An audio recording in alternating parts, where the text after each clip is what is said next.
Welcome into your Big Trail Nation report. Got a lot to discuss today. Breaking news from the NCAA, which is why I have Mike Irwin and Tera Talmadge joining me up here to talk about it. Let's first kind of explain what's happening. The NCAA voting today that they will allow voluntary workouts on campus. If we can kind of show you some of these details on what exactly that means. It's only for football, men and women's basketball, and it only goes from June 1st to June 30th. There are no on-field coaches interactions, which is very similar to summer workouts, and strength staff will be able to supervise. It is a step in a direction because we know the SEC is voting on when athletes can come back to campus on Friday. Mike, your reaction?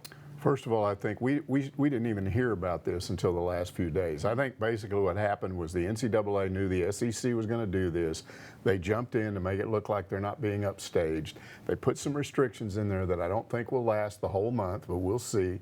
I don't think they need a whole month of strength and conditioning. At some point, they need to relax this thing and let these coaches who missed all of spring training get out on the field with their athletes. Yeah. Well, it's almost a trial run, Tara, because they're only allowing football, men and women's basketball, and you would think after that June 30th mark, they'd be able to let other schools and other sports do the same. Yeah, and I mean, it kind of goes back to, you mentioning that this is something that the SEC has been planning for. Vance Jackson tweeted out back in early May that June 2nd or June 1st was the day that they were probably going to come back. So it all has kind of panned out. It's just going to be a matter of what their restrictions look like. I think right now, though, with this news coming out, they are still all allowed the 8 hours of virtual communications with their coaches, so that's a bonus. It's interesting. I saw someone make a comment on Twitter, and I think he has a good point. He talks about athletes with the COVID-19 pandemic, the way that there are restrictions, the way that there are procedures on campus.